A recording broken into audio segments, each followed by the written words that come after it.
I'd like to thank the Great Seven, the the virtues of the masters, the compassion and mercy of the grand predecessors, senior transmitters, lecturers, temple masters, and everyone for giving me this opportunity today to talk about today's topic, which is the classic of the way and virtue, Tao Te Ching, chapter 47. Okay, the title is 47 is Heavenly Tao, or Knowing and Seeing. Okay, so it's a relatively short chapter. Yeah, it's one of the shorter chapters. It's only 8 phrases or lines. It's divided into 3 sections. Okay, the intro, you can say this is the analysis and then the conclusion. All right, okay, very short, but it has lots of meaning. Okay, all right, so let's go to the outline. Okay, hopefully this will take only like 75 minutes or so. Okay, all right, first section. Without going out the door, know the world. Without peering out the window or looking out the window, see the heavenly Tao. Okay, this word who, it literally means door, household, family. You know, the home, the house, the home. All right. Okay. Now, so when the phrase "without leaving" or "without going," without leaving the home, or without going out the door. Okay. Now, literally, yeah, it means physically there's a door, right, or a house. Okay, but Lao Tzu in this context, he's using it. He doesn't mean that you don't have to leave the house, okay, or go out the door. But rather, it's a metaphor to looking for answers externally. Okay, so that is outside of oneself in the material world. All right, so looking for spiritual answers, not material answers, or just material, or physics. Okay, answers to physics, answers to the material world. Okay, you do have to go out, explore the world, explore the universe, whatever, right? Okay, but that's looking, that's answers to the physical phenomena. Lao Tzu is not opposed to that. He's not saying that okay, you shouldn't do that. But at the starting point, see, the key is in the Tao Te Ching, Lao Tzu is always talking about what's the fundamentals, what's the essentials, what are the core things you do first, or starting point, or what's the starting point? Yeah, okay. So the starting point, for this chapter that Lao Tzu is talking about is, if you are looking for spiritual answers, you don't need to leave the house. You don't need to go out to the material world, to the physical world, go to different places. Oh, let's go to a, sacred or a holy mountain, or, a sacred or special temple, monastery, place, etc., etc., etc. Right? You don't need to do that. Now this is spiritual. Okay, spiritual. Right. So the starting point for the spiritual search, so the search of the spiritual answers, it starts with you, inside you. I mean, as a matter of fact, and that's what the rest of the chapter is going to talk about. Okay, so he's not talking about, exploring the physics or the phenomena, or the whys and hows of the phenomenal realm. Okay, he's not talking about that. Even though in the ultimate end, it's the same. Okay, but we'll get to that. All right. Okay. So basic meaning of so that's the the context. Okay, you have to understand. So the basic meaning of first line to or first phrase to not to leave. It means the reserve. Okay, reverse of leaving the house or the door. So it's a metaphor for seeking spiritual answers within. That is to turn the gaze within. Okay, to listen to the voice of your conscience, the voice of your inner true master, our Buddha master, Buddha nature, the whispers of the Tao within you, to focus on our Buddha nature essence instead of the external material world. Okay, so that's basically the gist. Okay, all right. So another meaning is, like I said, okay, is that this does not mean that traveling is bad. Bad. Lao Tzu is not forbidding us to, you should not go out and travel the world, explore, the wondrous, right? The wondrous natural, wonders of the world. No. He's not saying that. He's saying the starting point. If you're looking for spiritual answers, you start from within. Okay. All right. So rather, it means not to roam around the world, in the material world, searching for spiritual answers in a fruitless quest, while the answer is already within you. So that's why he's suggesting don't need to leave your house to explore. All right, to find spiritual answers, because you already have it. You just don't know it. Okay. Now people say, some commentators also use another metaphor to leave the house means, that door is our first treasure. I mean, some commentators say that. I don't like to use that because I don't think that fits into the overall message of this chapter. Okay, all right, okay. Even though that would imply, actually, that implies, to leave through that, first, portal means, you don't, you transcend samsara, at least, in the short term. But that could be the higher level message. Yeah, you don't, as long as you, well, but anyway, but I don't think that's very narrow interpretation, which I don't want to use that for this chapter. Okay, all right. So the going out the door metaphor in this context, it's not about the enriching experience of traveling and learning about other people and other places. See, these are all external, right? That's external knowledge, right? External. So that's okay. But that's not the starting point, okay? So rather, this metaphor is about the unwise who look for spiritual answers in the material world, right? So he's not talking about searching or seeking, knowledge, okay? Knowledge, material knowledge, you can say, or knowledge about phenomena. He's using this metaphor of leaving the door, going out the door, or leaving the house. It's for people who are looking for spiritual answers externally in the material. Okay, that's what he's referring to. Okay, so then who assume the answers must be in the material world. Okay, yeah, there is it's called the street light effect. I mean, the Chinese, I say, 路灯效果. I don't know if that's a good translation.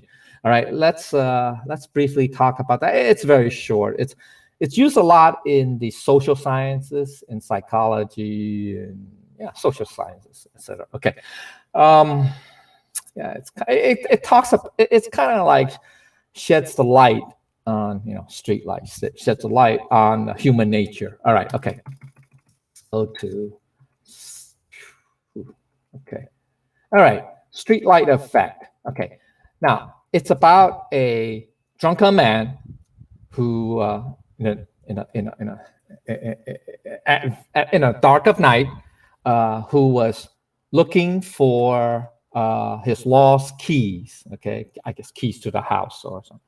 Okay, lost keys, and he was in the underneath the street light because every place else was dark, right? The street, the park.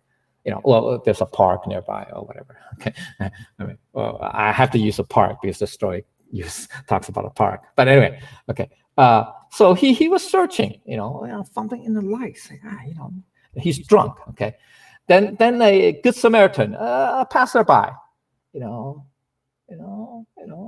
wanted to help because he saw, this guy is stumbling around. He's obviously drunk. He smells of alcohol, he's looking for his keys to his house. He wants to go home and sleep. So he this good Samaritan, this observer, came and talked to the drunk man and asked him what he's searching for. He says he's searching for keys to his house. Okay, so he's helping him and looking underneath the street light, right? The street light only shines, just a limited spot, right? So they're on that area, and then they couldn't find it. Now there's a narrator. The narrator is this person that's helping. So he's asking the drunken man, okay, we're searching on it today. What are you looking for? Okay, so he says, yeah, keys to the house. I said, okay.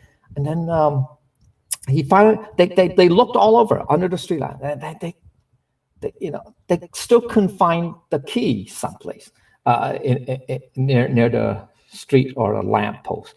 And so the observer or the narrator asked the drunken man, said, are you sure you lost it here? And then the drunken man says, I'm not too sure. I think I lost it in the park someplace. Or when I was walking along, I must have dropped it, or I must have, but I'm not so sure. So then the narrator or the good Samaritan, the narrator said, then why are we looking under the streetlight? Why shouldn't we retrace our steps and go to the park and look for your keys there? And the drunken man replied, oh, because there's light here. Okay, all right. So the streetlight effect is in social sciences they call it, or psychology they call it, an observational bias. It's an illustration. Okay, so the metaphor, it's obviously metaphorical. So it's a metaphor and deals with life or reality. Okay, so what's a drunken man metaphor of? It's a spiritual seeker. Sorry. Anyone interested in spiritual matters? It could be us, it could be you, it could be me. Okay, all right. And what's the search for keys? That's a metaphor for spiritual quest, for answers, okay? Looking for answers. And who's the narrator? That's the helpful friend. That's the observer, that's the good Samaritan. And what's the lost keys? Searching for the truth, the Tao, the true reality, okay? And what's the street light, okay, represent? That's the material world. That's the external realm, the phenomenal realm, okay? And what does the park represent? That's one's heart and mind. That's the internal aspect. So the street light represents the material, okay, or the external. All right. Okay. So that's the story. It just means that the street light effect means that we can, and I'll talk about in the second section. Yeah, second section. About why we tend to look in this story, the street light, underneath the street light, okay, or the metaphor, which is a metaphor for. Where's my mouse? Where's my mouse? Dang. Okay, here it is. All right, or the material world. Okay, the street light. Okay, so Lao Tzu is cautioning us against, seeking spiritual answers externally or in the material world. Okay, so additional meaning is and that's unwise. So that's why. Okay, that's what unwise people do. Okay, or unenlightened people do. Okay, so the wise people, on the other hand, realize the spiritual answers are within. So that is where they conduct their search. Okay, or begin their search without going out the door. Is a metaphor for not pursuing the external forms in order to comprehend the world, because we already encompass a microcosm of the universe within each one of us. That is, the entire cosmos is manifested from our Buddha nature essence. So we have to know that, okay? So obviously, 99% of people don't know that. So therefore, their first instinct or that's the bias, okay, is to search externally, search for, spiritual answers in the external world. Okay. All right. So further understanding is we must not be attached to the materialistic world in order to understand the true reality. The most important thing to understand is that all the mountains, rivers, and lands are the manifestations of the Buddha nature essence. We need to realize that the entire cosmos is contained within our Buddha nature essence. This is because the Buddha nature essence is the source of everything. Okay, so that's we sort of talked about it, right? It's not first, well, it's first section. Okay, the entire section of chapter 39. Okay, all right, just for you guys to refresh your memory. Okay, let's look at chapter 39. All right, it's, I don't know if you guys can see this. Okay, attaining oneness, right? Okay. All right, so it's the entire chapter 1. Section 1, which contains all these. Okay. Yeah, right here. Okay. All right. All right. Well, line 8 just says that that's the result. Okay, of the oneness. Okay, so that's what it means. Okay. All right. Okay. So, all right. Let's look at the second phrase. Second phrase means here, right? 不亏有见天道. Okay. Or yeah, second line, second phrase. All right. Okay. Okay. Let's see. Okay. Sorry. 亏, yeah, 亏. Now, 亏有, okay. Those two words,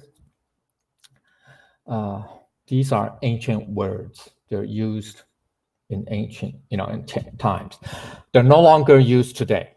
Okay. I mean, so if you come, nobody uses these two words to describe looking out the window. So 窥 means to look out, peer, look out, to spy out. Yo means window. It could also mean to enlighten, but anyway, it means window. It's a noun. Okay. All right. In this case. All right. There's a deeper meaning of yo. It's specifically, it means our eyes, the eye sense, the sense organ of the eyes, sense of sight. In general, it represents the 6 senses. Okay, so the basic line of basic meaning is that in this context, it's a metaphor for the narrow and limited view you get when you peer through a small window. There's another Chinese idiom. It says, 青蛙看no 青蛙在井 在水井 the frog in the well, at the bottom of the well. So if you're at the bottom of the well, like a frog, because frog lives in water. Okay, you look up through the well. You look upwards. And the well, it's a tiny hole, right? Otherwise, in the dark, everything else is dark. So that means you only get a small pinhole, or I don't know, peephole, to look out into the sky. So you only see a limited part of the sky. It's analogous. Okay, so it's analogous to like that. Okay, so it implies not getting the whole picture, having an incomplete or limited understanding. I think it's 青蛙看水井 or something like that. I forgot. So I mean that's the phrase. Okay, the idiom. You guys can look at it. 坐井观天.坐井观天. That's right. Yeah. That means they're in the bottom of the well, looking. 井底之蛙吧. Oh yeah, I don't know, but you guys get it. There's a Chinese idiom that says that, right? Okay, all right. There's a Chinese idiom. All right. It's the same idea, because you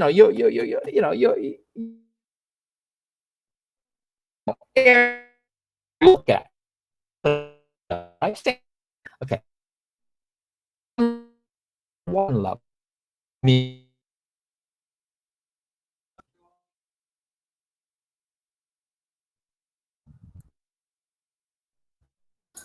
talking a Hi, Lechakai. Yeah. I can see your presentation, and your voice is. Oh, now I see it. Your voice was like breaking off. Really? Oh, jeez. Okay. All right. Let me know because I don't know. My setting is okay. I mean, I don't know. Okay. All right. Okay. But that's one level. Okay. That's the very basic level. Okay. Very basic. the higher level. Okay. So another meaning has to do with the wise people. Okay. So the unwise look at a small piece of sky that they can see through the window and assume they know it all. Like that frog in a well. Okay. So those who are limited to book knowledge, that's very narrow. Okay. The wise one. So that means, the people, for example, people who let's say, they only see a piece of the sky or part of the sky, and they think they know it all. So that's like people who only have book knowledge. That's what this line trying to say. Those who are limited to book knowledge. Okay, so those of us, well, I don't think, well, maybe there are. I don't want to offend anybody, but let's say, we're all PhDs, so we think, we know everything, right? Actually we know very little, but that's, I don't want to offend people, but that's the reality. Okay, all right. So the wise are those who see the entire sky, so they know it without needing the limited view through the window. So those who learn not just from books, but also life. So that's the expanded, okay? That's the expanded view, if you will. Okay, so now this is still very basic, okay? Let's look at part 2. Okay, very basic. Okay, all right, so it's, this is basic. So I call it the Tao of knowing. So I do 2 comparisons. One is most people see, A, B, C, D, okay, 1, 2. Whereas the Tao cultivators, not only they see what most people see, but they also see additional. Okay, all right. See, understand. Okay, all right. So most people see small things, or they become focused or fixated on small things, on petty matters, trivial things of life. Focus on themselves. That's the person, the I, only me. I'm the most important, right?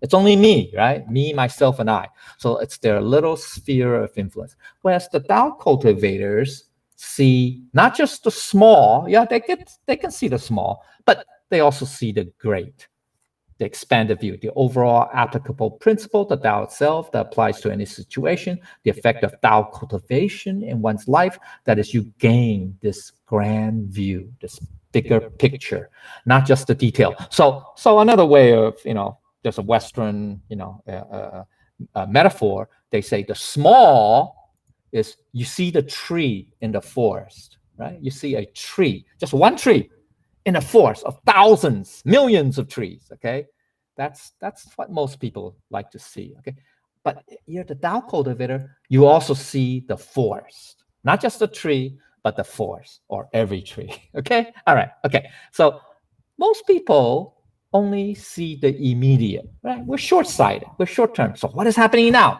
Short-sighted vision. What is close by, near them? Now, this could be vision, or just people around us. Just me and my family and my friends. That's it. I don't care about the rest. Okay, just me, my family. Okay, example. But the Tao cultivator sees the distant, the far side of the vision, the long term. I just say, you should say also, everyone else. Okay, everyone else. Okay, everyone else. In the world, you can say. All right. Okay. All right. Okay. All right. Okay. The most people see just the surface, superficial. I just see the book cover, or the magazine cover, or whatever, and that will pretty much influence how, whether I want to read the book, or buy the car, or buy the clothes, or stuff like that. Okay, all right. Whereas the Tao cultivator, it's 内知. Okay, that's the insight. Literally, insight means what? See inside, right? Okay, all right. The vision inside, okay? It's the view from within, how things really are beneath the surface. So the Tao cultivator has to see both, right? They have to see the inside, but the inside is more important, right? Because that's the substance, that's the content, and then the outside, okay? I mean, outside is too important. I mean, you have to be what they call it, dignified, right? Dignity can be internal, external, okay, right? Just the internal dignity, then you stand by your principles, you have values, honor, sense of honor, etc., etc., etc. But you also display it, right? The dignity, the solemnness, the sobriety, the seriousness, the gravitas, etc., etc., right? So that's the external. So you have to do both, right? Okay, anyway, all right. The most people just take the partial view, the limited, like the frog in the well, to see just a tree and a forest, etc., or one piece of the puzzle, or one part of a picture, etc., etc. Whereas Tao cultivator has to see the complete view, okay, the total view. We have to learn to integrate, to fuse, to merge different perspectives for a more complete picture. That's why, as Tao cultivators, we have to be what? Accommodating. We have to be, right? So being able to accept, you may not agree, okay? That's a separate issue. You may not agree, but at least you're willing to listen to other people's perspectives, views, opinions, etc., right? Whereas most people tend to be a bit narrow. I mean, especially today, if you look at today in politics, I mean, just in society, right? Cancel culture, counter cancel culture, whatever. Okay, I mean, all these phrases. Okay, so they're limited. They just, I just believe my narrow view is right. I mean, that's not to say that that's absolutely wrong. Okay, that's not to say, because there are certain things that are right, that are true. It could be narrow, but it's the way we, how can I say, the way we manifest that. Okay, that's important too. Okay, anyway, okay, so that's just a lot of layers. Okay, all right. So there's a famous Chinese poem. Okay, I think it came from the Tang Dynasty. It's from one of, I forgot. It says, "See one leaf falling, and realize autumn has arrived." So 一叶落，知天下秋. Okay, that's a very lovely poem. I just came across.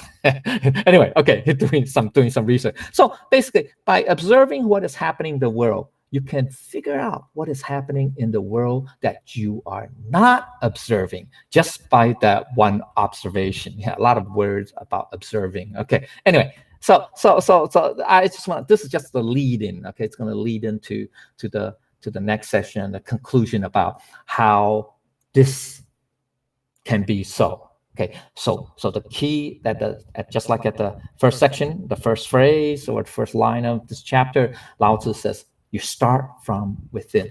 You start from within. That's the key to being able to reach this. Okay, this level. Okay, all right. So that's one. Okay, let's go to Okay, good. All right, so that's done with section 1. I didn't finish section 1. Hold on. Sorry. No, did I finish section 1? No, not yet. Shoot. Okay, here. Okay, so additional meaning is, oh man, I'm halfway through. Okay, without peering out the window is a metaphor for not using our sixth sense organs and consciousness in order to see or understand the Tao. Okay, that's important. All right, so that's the core. Okay, Lao Tzu's not saying, oh, you can't use your, sense organs to see the world. No. He's not saying that. Okay. Yeah, you obviously, I prefer to be able to see than to be blind, right? Obviously, I prefer to be able to hear than be deaf, and obviously, I would prefer to be able to speak than to be dumb, right? Obviously, right? So, but that's mundane matters. That's matters. You can say survive. For I mean, those are essentials to survive or live at least a half decent life, right? Okay, Lao Tzu's not talking about that. Okay, he's talking about the deeper, the spiritual side. Okay, the intangible aspect. So that is in the intangible sense, because the Tao, the actual, the Tao. It's the void, right? I mean, it's invisible. It's invisible, right? Even though it has manifestation, but its essence is invisible, right? It's formless. We say emptiness, void, etc. Okay, even though it has an essence, okay, but the essence is also invisible. Okay, all right. But we can't use our six senses or six consciousness to understand something that's formless, something that's invisible, intangible, right? The essence. Okay, we cannot. Okay, so that's why that he used, because this all ties back to the first phrase about not leaving the door, the house, or not going out the door to search for spiritual answers, right? So it's all within. Okay, all right. So, and there are reasons why you can't focus. You can't use the six senses and seek the spiritual answers, or the Tao, you can say, among material objects. There are at least three reasons. Okay, I think this section, this highlighted section, answer to. I mean, I didn't phrase it properly. There are at least three. One. Material world is impermanent. So that's already not the Tao. The Tao is permanent, right? It's eternal, right? Okay, right? So the material world is impermanent, right? That's anicca, right? 无常, right? That's one of the three Dharma seals, okay? 三法印, okay? All right. The second, okay, is material world is a form, right? It has forms, right? So there's a danger that we become attached to forms. Yeah, we become attached. Yeah, we obsess. Oh, that's real. That's I can touch it, I can see it, I can smell it, whatever. So you become attached to that, obsessed over it, and that's the danger. That's part two. Part three, or the third part, is that these forms or these material objects could become what? Distractions at best, or at worst, obstacles in our path of spiritual awakening, or on that spiritual path. It could become obstacles. Get it? Okay. So those are at least three. There are probably more. You guys should come up with your own. All right. But so the thing is, if we focus our attention on the external world, we will become attached to forms, right? Yeah, right. Okay. So we must not be attached to the materialist world in order to understand the eternal, because they become obstacles, right? Because the Tao is formless, right? Invisible, etc. So and all forms are subject to creation, existence, decay, and destruction, which is, they're not eternal. They don't last. 无常, anicca, right? So and because of that, so all forms are always changing and impermanent too. All right. So that's okay. That's all right. So the deeper meaning is, all right. On the general level, the formless void does not oppose the manifestation of all forms. That is the Tao, the formless void, the emptiness, the sunyata, the Tao, does not oppose. It does not restrict. It does not hinder, obstruct. Okay. Now, on the specific level, it's our Buddha nature essence. Okay, we're the formless void within. Okay, within each one of us, we have the Buddha nature. That's the formless void within us. It does not refuse the manifestation of all forms, be it mountains, rivers, great lands, or all phenomena. It does not oppose their formation. That means our Buddha nature essence has infinite or limitless potentialities to manifest. Okay, manifest. And on a very, you can say specific level, you can say that's Mahaprajna. Okay, the divine wisdom, if you will. Okay, all right. all right, because it has infinite applications, uses. Okay, okay, let's keep going. I don't have okay, so our beginningless and endingless Buddha nature essence is the fusion or integration or merging of both what? The eternal changeless void, right? And the always being existence. So 常无常有, it's one. It's fused as one. Okay, now that's the real oneness. Okay, that's the real Tao. Okay, all right. You know, we tend to separate the two because it's easier to understand. Okay, that. Okay, then it becomes limited. Okay, so while observing emptiness or the void, existence emerges from emptiness. Yeah. Okay, you have to see that. Okay, so and why? Why is that? Because if you don't understand that emptiness emerges from, existence emerges from emptiness, then all you're seeing is the void, and that means what? You're going to reach a dead end, and that dead end is what? 完空, that's vacuum, or nihilism, not nihilism. So then that's nihilism. You know, you deny anything exists, which is one extreme, and that's wrong. Okay, that's wrong. Okay, all right. So then both emptiness. Oh, sorry. Then while observing existence, okay, existence ends or results in emptiness, because we know all existence has a beginning and an end, right? So so it's impermanent, right? Existence is impermanent. So all existence have to go back to emptiness. You say nothingness, to the void, Okay, so it's this here is, comes from chapter 1. Actually, it's chapter 1. I think it's the third or the fourth phrases. Okay, section 2, I think. Section 2 or 3. Okay, anyway. All right, okay.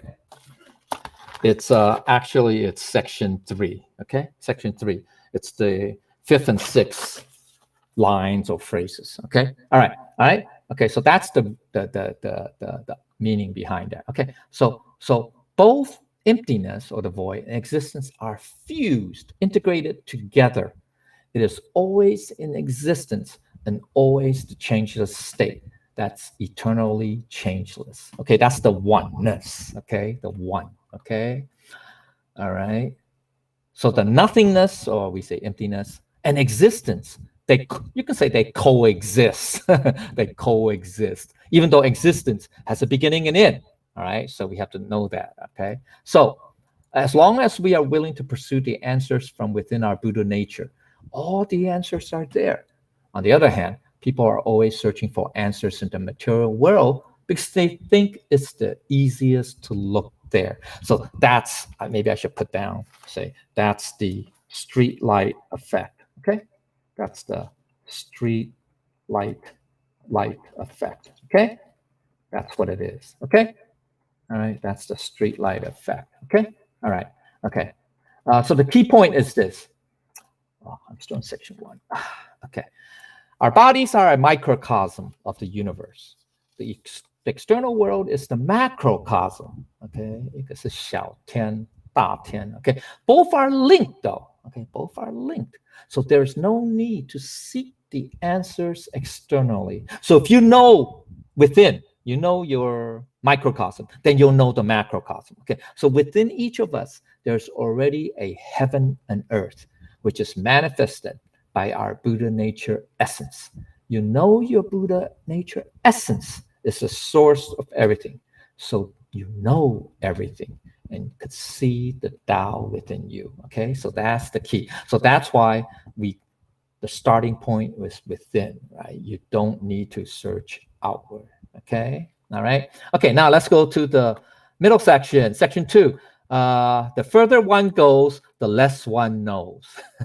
That kind of rhymes, right? Goes, knows. Okay, anyway, all right. Okay, me, that's Mila's me. It means even more, still more, etc. Okay, now yuan means distant. Okay, but basic meaning of first phrase is this. Okay, it's that. ranging far and wide in seeking knowledge. That's a positive quality, right? We're seeking knowledge, right? Material answers to the material world. Okay, fine. But in this context, the term distant, yuan, okay, refers to not just physical distance, but getting further in terms of striving more, of acquiring more information, opinions, theories, etc. So this depicts a mindset of seeking answers from different sources over many places. So, like, for example, you have some people, who are searching for spiritual answers, okay? And let's say they may be brought up in their family in a particular religion or some kind of spiritual belief, okay? But somehow they're not satisfied. They say, other religions, they're pretty good too. I like to go to attend, I don't know, such and such, religion to learn about that. Then, but there's another religion, something else, another guru someplace that also, I think, has pretty good answers. And I'm going to go pursue that and find that. So that person ends up, dabbling in all different types of, either religious beliefs or theories or principles, whatever. But they still do not grasp or cannot connect any of them to one root, to one solid foundation. So that's the danger. Okay.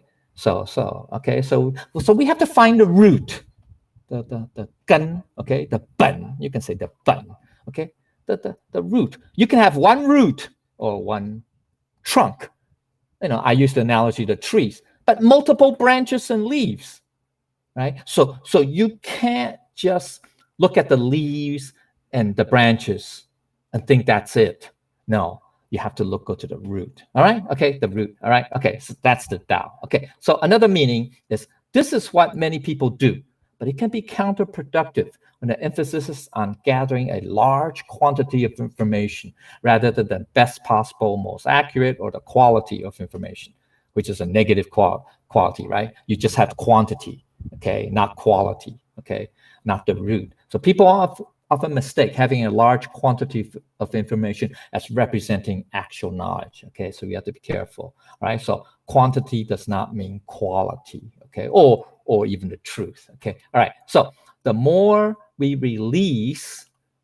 let out our minds outwardly, the less we know. That's another way of interpreting this line. The further one goes, the less one knows. Not necessarily the further one travels, okay? I mean, not that physical distance, okay?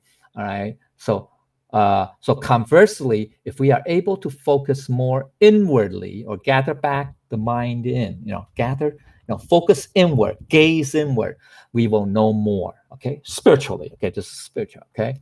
All right. So further understanding is if we are able to gather our minds back in, this is called inward illumination and self-reflection. Okay, 回光返照. Okay, there's a specific meaning to 回光返照too. They say, it's like people, they have that spark of vision or light before they pass, to the next level or next stage, whatever. But that doesn't mean that. This is more generic, meaning that, we have to focus inward, shine the light, light meaning our mind, if you will, okay, inward, okay, self-reflect, all right, inward. And also it's important because it's also related to one of the most basic themes of what, we keep talking about, okay, which I'll talk about, I'll bring it up in the conclusion section. But okay, so if we're able to do this, then we have reached the pure and still opposite shore, bi, okay? Then if we're able to, to have inward illumination and self-reflection to the highest level, then that's to have reached the opposite shore, paramita, right? That's what paramita means, right? Okay, all right. Basic meaning, okay, accumulating more and more information leads to more and more confusion, which is not the best way to find spiritual truths. The less we achieve, okay, that's the less one knows, okay, that's what the less one knows means. Okay. Okay. So another meaning is in daily life, there are people who seem to know it all. They can recite facts and trivia. They may seem impressive at first. They can ramble on and on. But after a while, they may lose track of their train of thought or their ideas. Highly impractical. These are all the opposite of wisdom. Okay. All right. So we have a lot of, like we say eggheads, or there's another term I forgot, that people are very knowledgeable, but sometimes a lot of their ideas or whatever, it's very impractical, have no practical use. Yet they're very knowledgeable, and also they seem to lack focus. Okay, okay, that's I don't want to offend it, but all right, okay. So those who appear very knowledgeable, are often not wise. So the more knowledge one has could also mean less wisdom, which means to know less of what is more important, the more practical and daily. Okay. I don't want to offend people, but so that's what it means that, in Buddhism, Buddha says,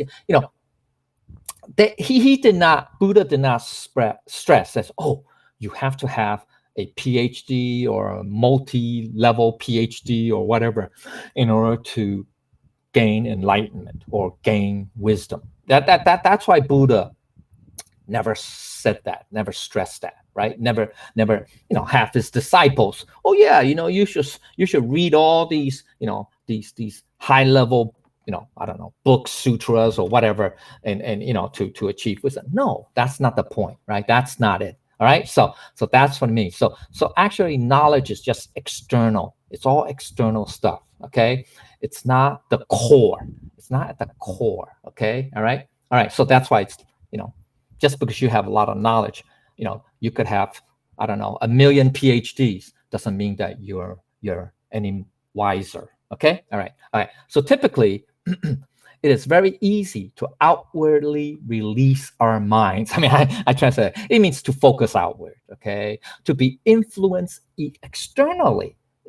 Because when we tend to focus, outwardly, then the influence will be external. Okay, the most of the influence will come externally. Okay, so to be enticed by all the external things. So after being seduced or lured by it, we become separated from our true nature. See, that's the danger. Okay, so after becoming separated from our true nature, then we become attached to these external forms. Okay, so after becoming separated from our true nature, of course, we become more and more distant and even more different from our own true original, from our own original nature, the source. Okay, so in order to be closer to our original self, we need to have inward illumination and self-reflection. Okay, all right.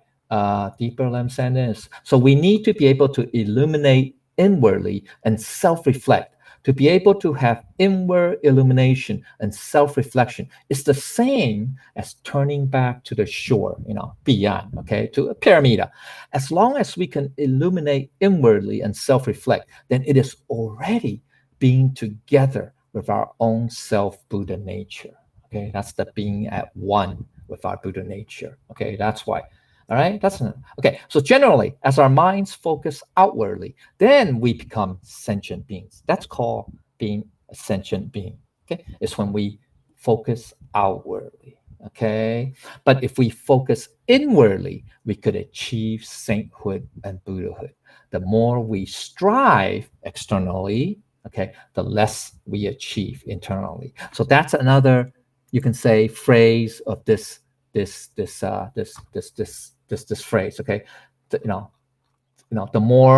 the further one goes, the less one knows. Okay, so that's the same. I mean, that's the same. We can rephrase it as saying, the more we strive externally, the less we achieve internally. That's why it could mean that too. Okay, all right. So implication: we need to learn and practice to turn inwardly our minds, since it's not easy to gather our minds back in, right? Because we're sort of like driven, human nature, right? We always curious. We follow our senses, and all our senses are doing is focus externally. right? Okay, so because we need to know the Buddha is within us. There's no Buddha outside of oneself. That's very important, right? Okay, we need to understand the Buddha is within, not outside in the external material world. Okay, so if we are able to constantly gather inwardly our minds, or turn inward, gaze inwardly, focus inward, this indicates that we are together with our own Buddha nature, that we are one with our own Buddha. Okay, all right, okay, so the key point. So the more our minds, oh geez, that's a lot here. Okay, the more our minds are focused outwardly, the less we will know. This is because we will be more and more separated from our own true self, or the original nature, or Buddha nature, becoming lured, seduced, and influenced by the external forms. So we need to know there's no Buddha outside oneself. The Buddha is inside oneself. We need to nurture it to be healthy and sturdy. Then by practicing letting go of all karmic affinities and not having a thought arise, that is already having inward illumination and self-reflection. So at the highest level, so we know we keep using this phrase, letting go of all karmic affinities, or, 妄愿放下一念不生. That's the same as the highest level of 回光返照. Okay, 回光返照. 回光返照 is more, I think it's more used by Confucianism or Taoism, Taoism versus, whereas letting go of karmic affinities and it's Buddhism. Okay, but that's the connection. They're saying the same thing. Okay, all right, and that is to attain divine powers over all things, which is like having the appearance of a dragon, 龙现, okay, 就是神通万物. Remember we talked about this in chapter 35? I think 35, yeah, 大象, okay? That's, the literal translation of this phrase is, what's that? 思具而龙现, right? That's motionless as a corpse. So that means you're not moving. You're not leaving the house, okay? 居 means, means house, residence, okay? And then the dragon appears, okay? It just means that, it's very similar to the first line of this chapter. It's the same idea, parallel meaning, okay? So naturally, we could have our own self-nature achieve Buddhahood, okay? All right, so anyway, all right, okay. So now...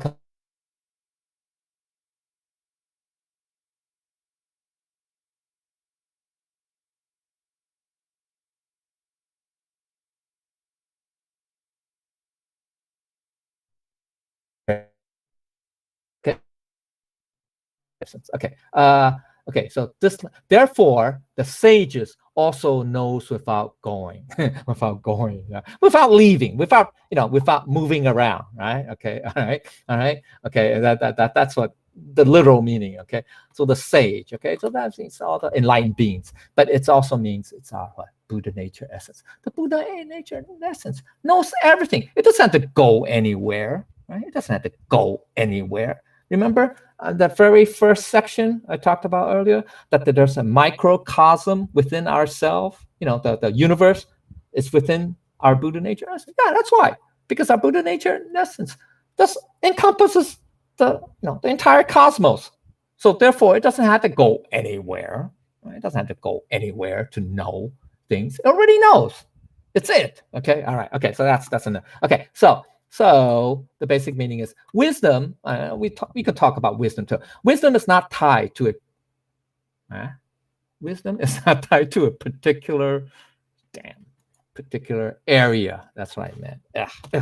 Okay, place. Because this is basic. This is very more literal. Okay, literal. Okay, it just means that knowledge, wisdom, is not tied to a particular space or location. Okay, so not tied to a certain object, churches, temples, regardless. All right. So unfortunately, most, I don't say most, a lot of religions. Oh, you have to make a Mecca, a pilgrimage to a holy site. Well, so okay, you go there, to a holy site. Does that mean you're any wiser? I don't know. Maybe some people might think that. Ooh, placebo effect. I've been to a holy site, so I suddenly feel, I don't know, different or whatever, inspired, whatever. That's a short term. That's maybe a short-term effect. I don't know about the long term. Okay, I'm not so sure about the long term.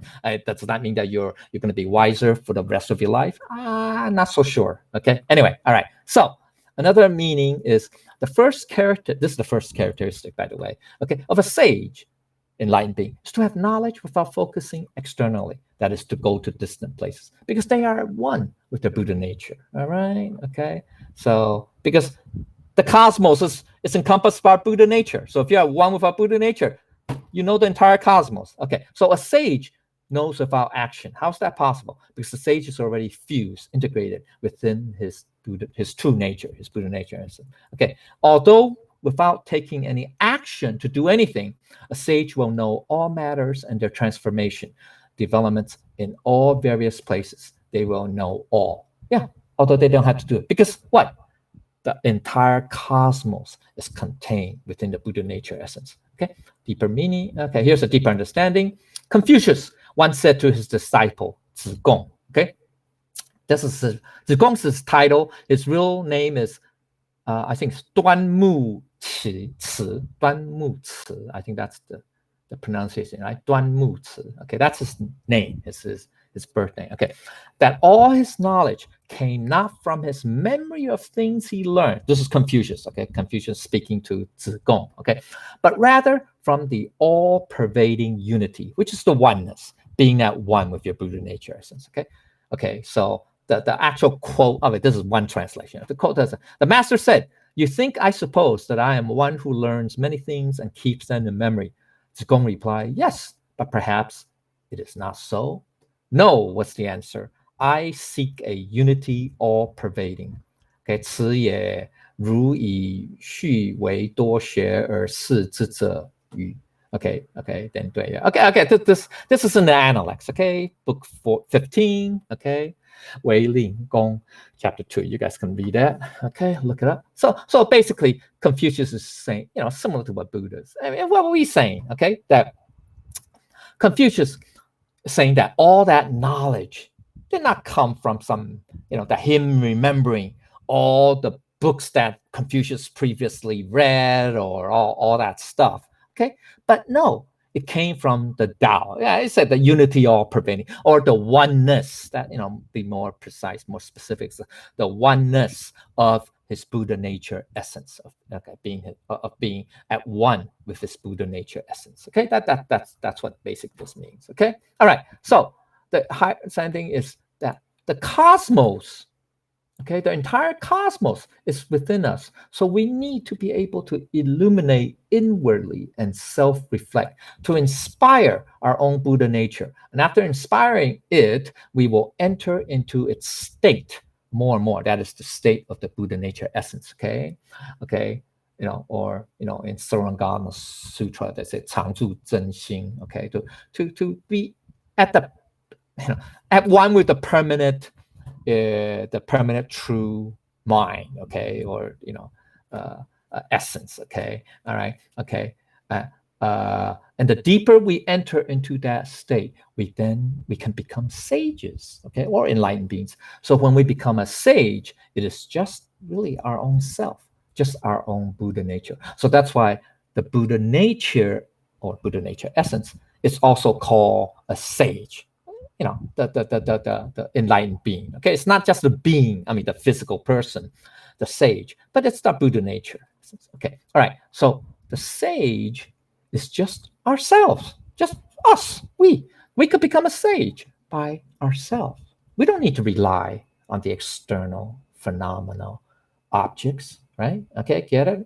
All right. So we don't have to travel distant holy sites or whatever to be a sage. Okay, we ourselves actually is a sage. Okay, we just don't know it. Okay, so the sage is at one with their Buddha nature. So the sage knows everything without going anywhere or without leaving the house. Okay, so the crucial point is to pay attention. The crucial point is pay attention to gathering back in our minds. Okay, or you can say our consciousness, or the six senses. You can say the six senses, okay, by inward illumination and self-reflection. This way, we will be able to have our self-nature be at one with our human nature, Buddha nature essence. So self-nature, yeah, it's a true nature, is our one. Is, you can say is equal to, equivalent to, okay, the Buddha nature essence. So then we will be a sage. We will know everything. Okay, here's the last sentence. And names or understands without seeing, and so achieves without striving. Okay, in some texts, they use the word mean, okay, instead of this. Okay, but in ancient context, okay, here it is. Okay, here it is. Mean literally means to name, yeah, to give a name, or this could be a noun, a verb, an adjective. Okay, so all right, so okay, and also in this case, to know something accurately, to understand something properly. Now, the ancient usage of mean is also synonymous with mean, which means clarity, brightness, distinct, okay? To understand, also means to understand, okay? All right, to make known, to reveal, okay, to reveal, all right? Okay, so the basic meaning is, now this is at the low level, okay? People tend to rely on what they see, yeah? Seeing is believing, right? Yeah, seeing is believing, right? Yeah, you got to see it to believe it. But human vision, though, can be misled or distorted in a number of ways by forced perspective, memory distortion, illusions, misdirection, mirages, tricks, etc. Forced perspective is, I don't know if you guys have that. I have this. I've tried this. Yeah, let's say you guys are visiting. I don't know. Let's say what's it? Oh yeah, let's talk the Eiffel Tower. Okay, so you're at the park with the Eiffel Tower. So you're distant. You say so you want to take a selfie, right? So you put your fingers on the top and bottom of the Eiffel Tower, right? And then you frame it. So that's why it's called forced perspective. You frame your phone, your cell phone, to take the picture and snap the selfie so that looks like you are holding the Eiffel Tower in your fingertips, right? So that's called forced perspective. You can say that's an optical illusion. Okay, you can say that. I mean, movies does it all the time. Okay, all right. So anyway, okay, that's what it means. Okay, all right. I don't want to get too much in. Okay, at the mid-level, are those who are wise realize that physical vision may not be reliable. So seeing is just one piece of the puzzle. They prefer to integrate multiple perspectives and different senses for more complete understanding, right? To see the forest instead of just a tree, etc., etc. Okay, so that is how the wise can better connect with the truth. Okay, so that's mid-level. Okay, that's mid-level. Yeah. So you're more accommodating of different ideas, different perspectives, et cetera, right? So you can pick, so you get a broader perspective. That's all. Okay, so that's mid-level. The high level, all right, without seeing the appearance of things or phenomena, a sage can describe it, as as Bushin. I mean, okay, as this, that's what this Bushin means. Okay, not seeing and understanding. The sages have a clear understanding of something without having to see or scrutinize it. That's the second characteristic of a sage, is to know about something without having to see it first. Now, okay, recall sixth patriarch, Huineng. Okay, now remember, he didn't go to school because he came from a poor family. He didn't go to school. He couldn't afford it. Okay, his family couldn't afford it. Okay, go to school for send in school. So he's illiterate, but of course he can speak and listen, to the language. Okay, but even though he's illiterate, now this is sixth patriarch, okay, even though he's illiterate, he can't read. Okay, he can't read Chinese. Okay, in this case, Chinese. Okay, right, but yet, if you read a particular passage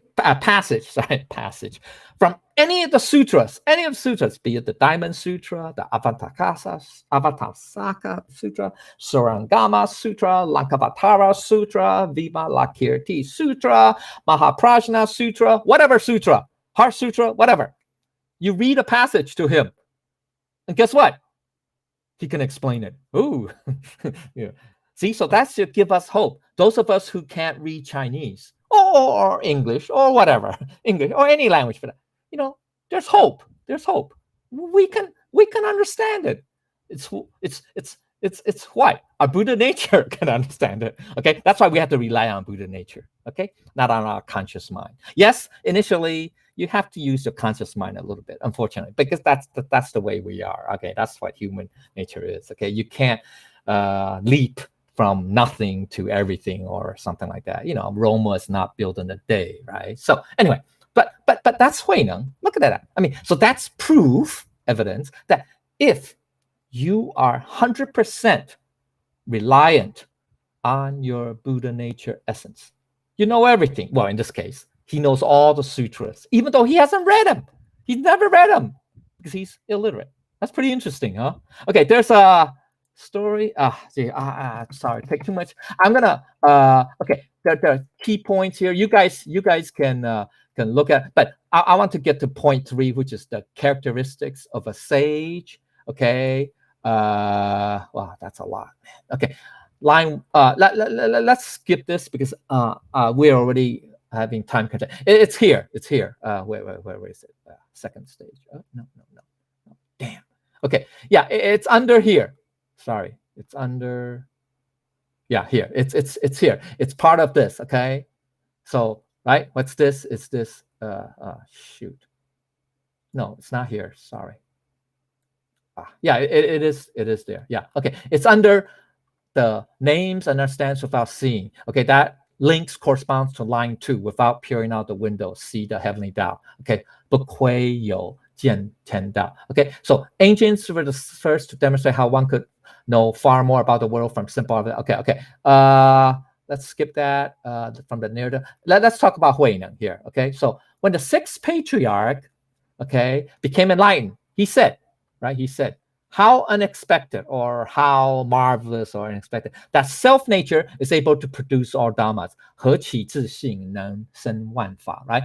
That term, self-nature, in Zen Buddhism means the Tao within, which is the you that is connected to the universal Tao, the true self, the essence that creates everything, the Buddha nature essence. Okay, that's what 自性, okay, it means. Okay, now he was able to explain the various sutras, although he was illiterate. And people would all wonder, how can you explain the sutra if you can't read, right? If you don't recognize the words, if you can't read it. And what was Huineng's response? Yeah, this is this just shows, indicates, what level he was, okay, he's at, okay? What level, which is the highest level, that's the great wisdom. Okay, so his response to them was this: all wondrous teachings of the Buddhas are not dependent on words. Okay, so 诸神妙理非观文字.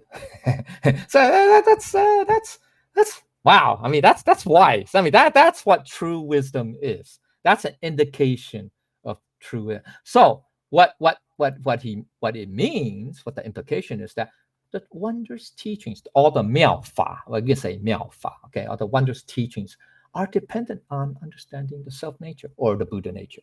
That's it. So if you know the Buddha nature, if you understand your Buddha nature essence, you understand all the teachings, period. You understand the world, never mind the teachings. You understand the principles, okay, principle. You understand the cosmos because the cosmos is you. Okay, all right, it's no different from you. You are one. Okay, so that's okay. I'm sorry I'm taking a lot of time, but I'm almost done here. Where are we? Shoot. Okay, right here. All right. Okay, so how can one reach this state? Why is it that one could reach this state? It is interrelated with the motionless as the correspondence of dragon. Okay, that's what the Zhuangzi said, right? Which is a very high level, an amount of spiritual acuity, sensitivity, where you are also able to know what the phenomena will be without ever seeing. It's like the sixth sense. Okay, all right. So here it is. Okay, basic meaning now the second phrase is 不为而成, or and so achieves without striving. Okay, is sages achieve by applying the concept of non-attached or non-conditioned actions, which reflects the natural actions of the Tao. So they also achieve. Okay, that's section 1 of chapter 39, right? We talk about that. Okay, that's the third characteristic of sage, by the way. Okay. So another meaning is what appears as inaction on the part of sages are really the non-contrived or without agenda or without intent actions that are manifested from the Buddha nature essence, which do not fall within duality. So it's action versus inaction, or thoughts of action and inaction. Okay, so these are dualities, right? Action versus inaction, right? These are dualities, right? Action, inaction, thoughts of action, and thoughts of inaction. That's not what Wu Wei means. Okay, Wu Wei is the non-conditioned or non-contrived, the without agenda, okay, or intent action that comes straight forward from the Buddha nature essence, not from the human conscious mind, not from the human, the six senses, the human conscious. Okay, so that's the difference. Okay, all right. So the sage achieves by non-contrived actions. 无为, okay, 无所作为, okay. Then we need to know the distinction between non-contrived action and inaction, okay. So it does not mean inaction. So a lot of times in the Tao Te Ching, especially because the term 无为 is used quite often, people translate, or some, these scholars translate it as non-action. That's wrong. That's wrong. That's duality. That's duality. Remember, I say non-action versus action. Okay, that's duality. That's not what Lao Tzu meant. Okay, action. Throughout the whole Tao Te Ching, when you come across the term 无为, don't get confused. Okay, don't think of it as non-action or inaction. That's wrong. That's duality. It just means it's non-conditioned action. Unconditional. You can say it's unconditional, but that's duality too. Unconditional versus conditional. Okay, it just means that actions that come straight for, it's an action. It's an action. 无为 is an action. 因为是无为 or 无所作为. Okay, 无为以为. Okay, it's actually actions, but that are non-conditioned by anything.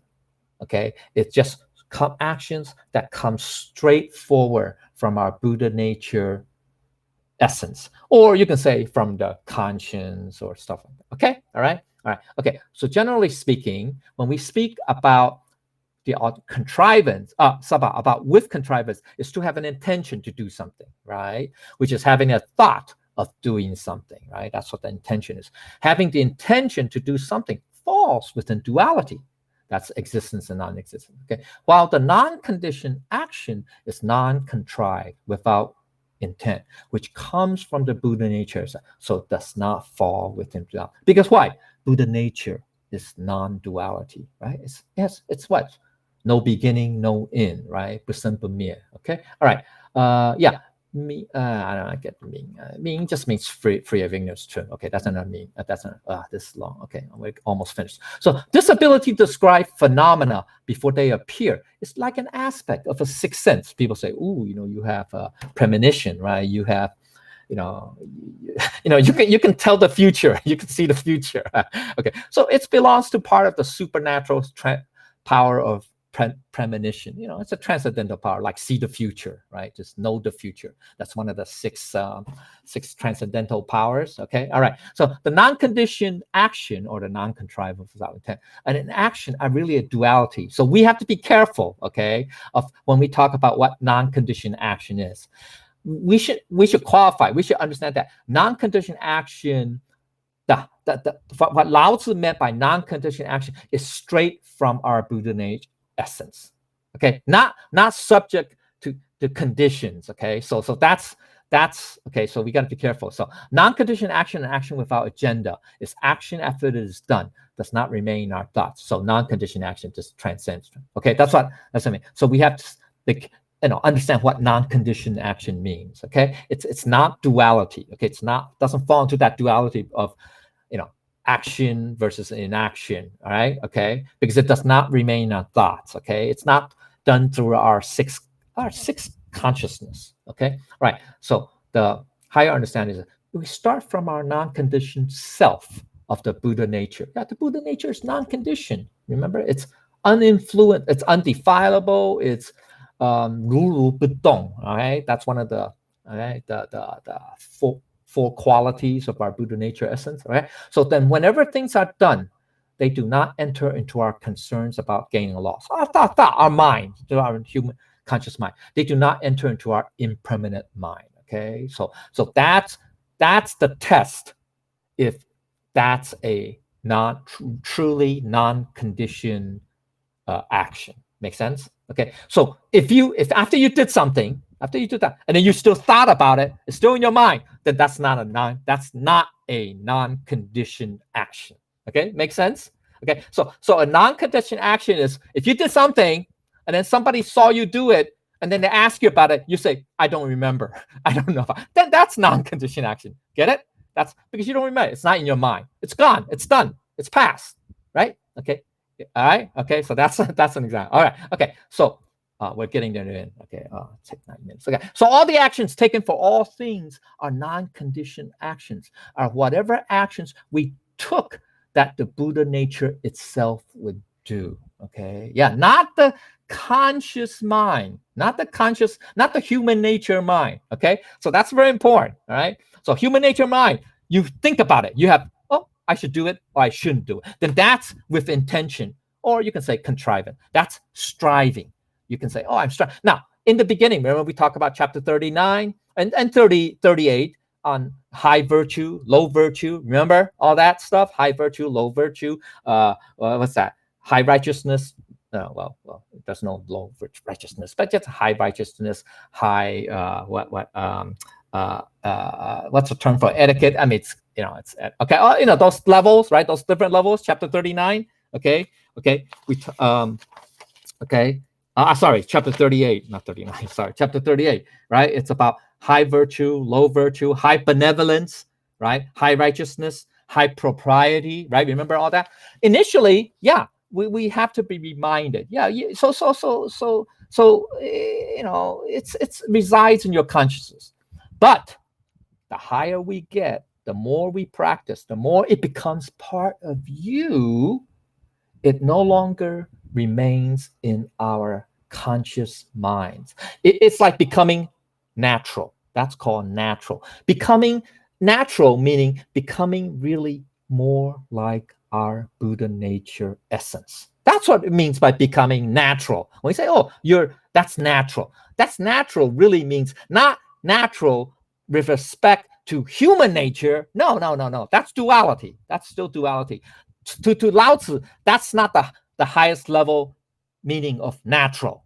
Okay, natural to him and Buddha and Confucius, it's to be at one, to be your Buddha nature.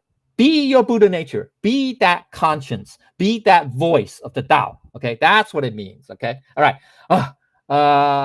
Okay. Oh, so actions. So what needs to be done is done. Okay, that's what the Buddha nature would do. Okay, are called non-conditioned. Okay, so all actions taken for all things that are non-conditioned are whatever actions we took that the Buddha nature itself would do. That what needs to be done is done. They are called non-conditioned. So it is also actions not arising from our selfish mind. Well, this is more specific, just from our human mind. Okay, but rather what the human nature itself, Buddha nature, sorry, itself would do, which is called non-contrived actions without agenda, right? 叫做无为而为. So the more non-contrived actions without agenda are the actions the true nature or the Buddha nature or the true self would do, and does not mean there is inaction. Okay, so that's why. A lot of people translate as inaction, 无为. That's wrong. Okay, so based on the okay, here's more connection. Based on the literal meaning of wu wei, inaction, that's what inaction means, means not to do anything. So inaction is actually then it's also conditional. See, so a lot of translators miss that point. They just say, oh, with inaction, everything can be done. Well, that's missing the point. Okay, because inaction itself is a condition. It's a conditional because it's a thought or intent of not doing anything, of doing nothing, okay, which falls into actions with contrivance and agenda. So it's on the same, it's just the opposite ends, but it's the same duality, okay, of actions or contrivance and that.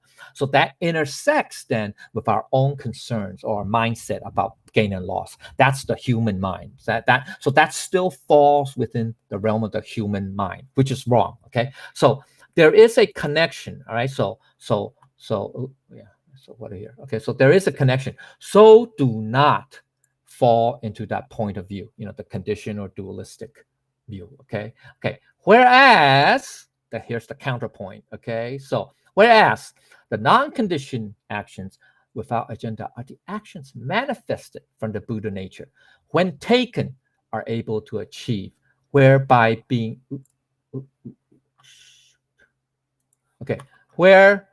whereby being able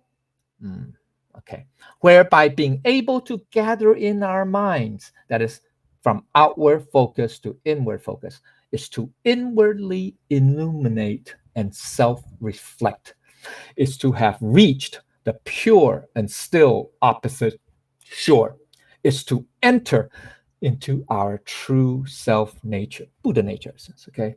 Is to be at one with our Buddha nature essence, okay? Where the entire cosmos is within our Buddha nature. This is to know without going, to name or understand without,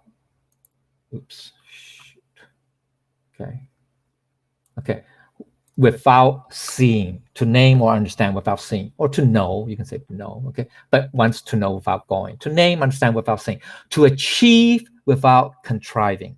This is to know and see the heavenly Tao, okay? Because we all have it. All right, so I'm sorry it took about 90 minutes. Okay, so that's that, the Tao of knowing, okay? So there's key points is, there's the external pursuit versus the internal self-examination. So emphasis on inward illumination and self-reflection, okay? So then the Tao is the principle behind everything and what that implies. That is the Tao, or the true emptiness of void, is the ultimate source of all existence, the marvelous existence. Our Buddha nature essence is a microcosm of the entire cosmos. So we too are linked with the external cosmos. Okay, the three characteristics, all right? The first one is line 6, okay, what's line 6? Line 6 is here. Okay, so here's a link. Okay, so it's line 6, okay, connects with line 1, okay, line 1, okay, so that's the connection, okay, between the conclusion and the beginning. And then line 7, okay, connects with line 2, okay, all right, okay, all right, and then line 8, okay, connects with lines 3 and 4, okay. So that's the connection. That's this how this chapter, okay, how they connect together, okay. All right, so okay, that's pretty much everything. So here's the thing, okay. So the third the connection between last line and then the line 3 and 4.